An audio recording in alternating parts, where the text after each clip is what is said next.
Everything you want, you can have instantaneously. Everything you want, instant gratification. Except job satisfaction and strength of relationships, there ain't no app for that. They are slow, meandering, uncomfortable, messy processes. And so I keep meeting these wonderful, fantastic, idealistic, hardworking, smart kids. They've just graduated school. They're in their entry-level job. I sit down with them and I go, how's it going? They go, I think I'm gonna quit. I'm like, why? They're like, I'm not making an impact. I'm like, you've been here 8 months. You know? It's as if they're standing at the foot of a mountain and they have this abstract concept called impact that they want to have in the world, which is the summit. What they don't see is the mountain. I don't care if you go up the mountain quickly or slowly, but there's still a mountain. And so what this young generation needs to learn is patience. That some things that really, really matter, like love, or job fulfillment, joy, love of life, self-confidence, a skill set, any of these things, all of these things take time. Sometimes you can expedite pieces of it, but the overall journey is arduous and long and difficult. And if you don't ask for help and learn that skill set, you will fall off the mountain.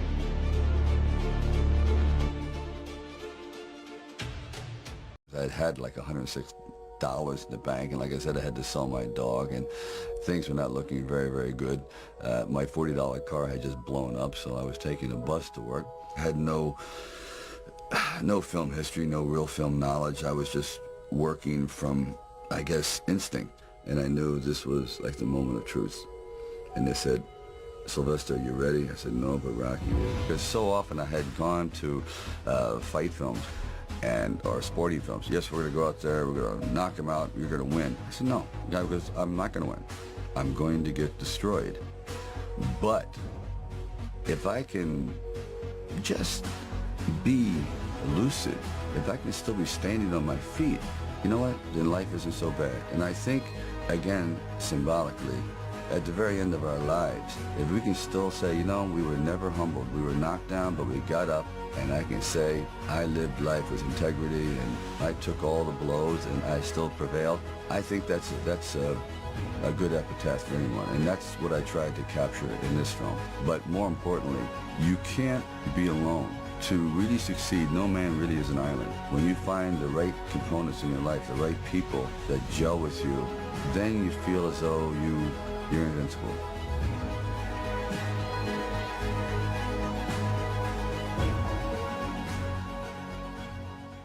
When my brother and I were starting our first company, instead of getting an apartment, we just rented a small office and we slept on the couch. And we showered at the YMCA, and we're so hot up we had just one computer. So the website was up during the day, and I was coding at night. 7 days a week, all the time. And I mean, if you do simple math, say like, okay, if somebody else is working 50 hours and you're working 100, you'll get twice as much done in the course of a year as the other company. Rather than reasoning by analogy, you boil things down to the most fundamental truths you can imagine, and you reason up from there. And this is a good way to figure out if something really makes sense, or if it's just what everybody else is doing. Now is the time to take risk. I would encourage you to take risks now. Do something bold. You won't regret it. Thank you.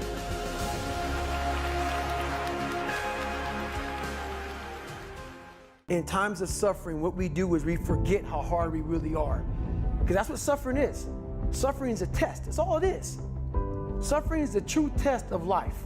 The beauty is remembering this young, dumb, what people call nigger, is now where I'm at today. And that is, when you finally get to that point, for me, it's forever lasting peace. Greatness isn't running 200 miles at a time or doing 4,000 pull-ups or being a SEAL. Greatness is whatever the hell you dreamed of in your own mind. You gotta first see it. You gotta first create this vision in your mind. And then that's when I come into play. Once you create this vision in your mind, it's how am I gonna get there now? We are all great. No matter if you think you're dumb, no matter if you think you're fat, no matter if you are fat, no matter if you've been bullied, or no matter if you just got back from Iraq or Afghanistan, and you have no legs or your arms or whatever, man, we all have greatness. It just, you gotta find the courage. You gotta find the courage to put your Bose headphones on and silence the noise out of this world and to find it.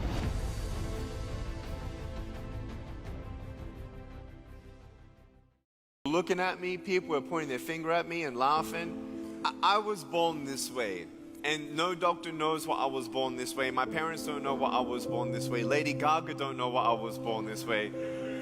And in my life, you know, seeing everyone with arms and legs, my brother and sister have arms and legs, you know, I never imagined that I'd be happy. But we gotta understand that brokenness is brokenness, but hope is hope. You know, some people say, well, all you need is just to be positive.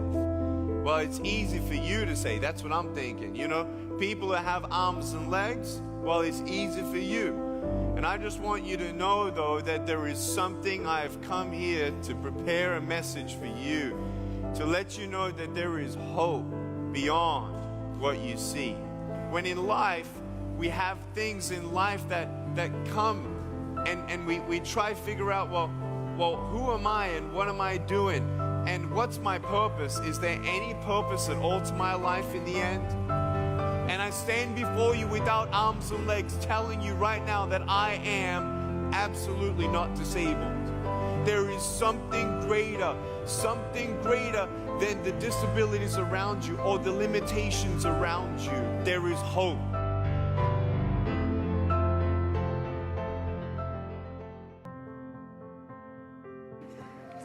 I am particularly proud and happy about the young filmmakers, actors, singers, writers, producers that are coming up behind my generation. In particular, Barry Jenkins. Young people understand this young man made 10, 15, 20 short films before he got the opportunity to make Moonlight. So never give up. Without commitment, you'll never start. But more importantly, without consistency, you'll never finish. It's not easy. If it was easy, there'd be no Kerry Washington. If it was easy, there'd be no Taraji Henson, P. Henson. If it were easy, there'd be no Octavia Spencer. But not only that, if it were easy, there'd be no Viola Davis. If it were easy, there'd be no Michael T. Williamson, no Stephen McKinley Henderson, no Russell Hornsby. If it were easy, there'd be no Denzel Washington. So keep working, keep striving, never give up, fall down 7 times, get up 8. Ease is a greater threat to progress than hardship. Ease is a greater threat to progress than hardship. So keep moving, keep growing, keep learning. See you at work.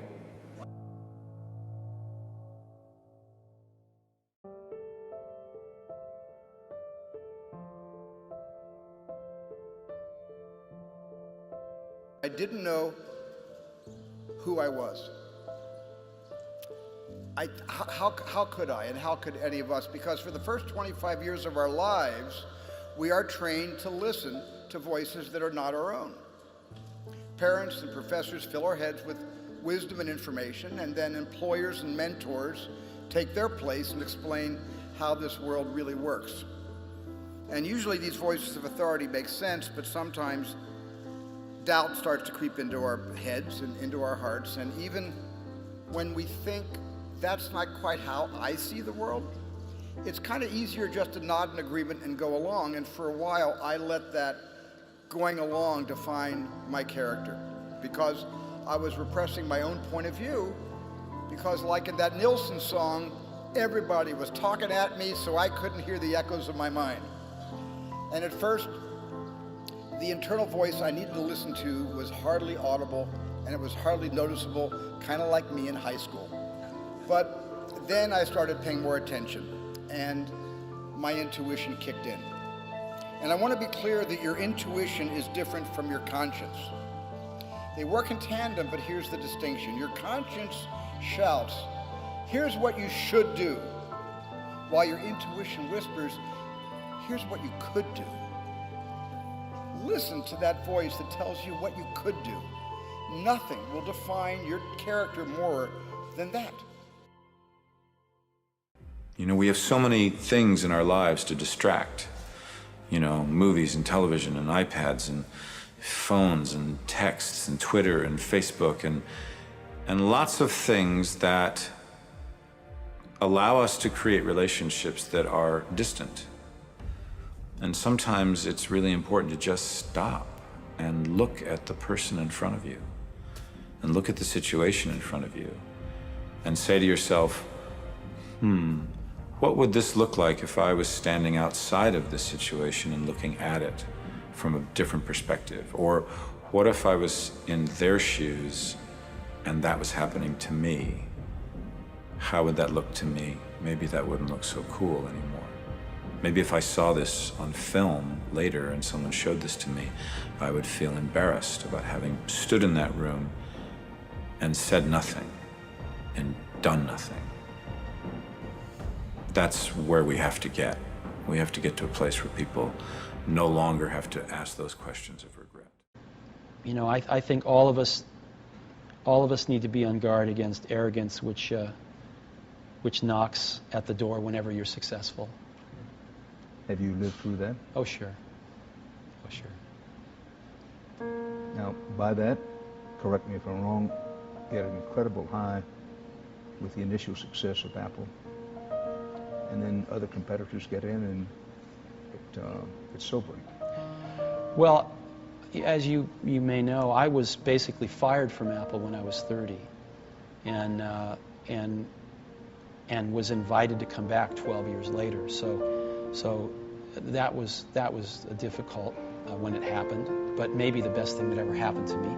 There wouldn't be a Pixar if that hadn't happened. And so, you know, you move on, life goes on, and you learn from it. I thought at that moment, what a circle of life. You know, life is just always mysterious and surprising, and you never know what's around the next corner. If money causes war, then money can also stop war. Yeah. And the greatest cause of war is actually poverty. And so that's why I work to teach people how to take care of themselves, because poverty is spreading throughout the world. It's spreading, you know. And when there's poverty, then there's discontent, and then there's war. I was always flunking out of school because I can't write. My parents, who were I'm fourth generation Japanese American to Hawaii, and the Japanese, you know, believed you had to go to school, get good grades. And so when I said, well, how do I be rich? He said, well, I go to school. And I said, wait a minute. All of my uncles and my aunts and my grandfather and my father and my mother, they all went to school. They're still poor. So I knew there was something missing in school. You see, the difference between a school teacher and an entrepreneur. In school, they punish you for making mistakes. Yeah. Entrepreneurs know you're not going to learn anything unless you make a mistake. So I've made so many mistakes. I mean, last year I made a lot of mistakes. But each mistake I make, I get smarter. It's like standing up and falling down, standing up and falling down. It's like learning a language. You know, you make a lot of mistakes. It's like riding a bicycle. It's like flying a plane. You make a lot of mistakes. And hopefully you live through it.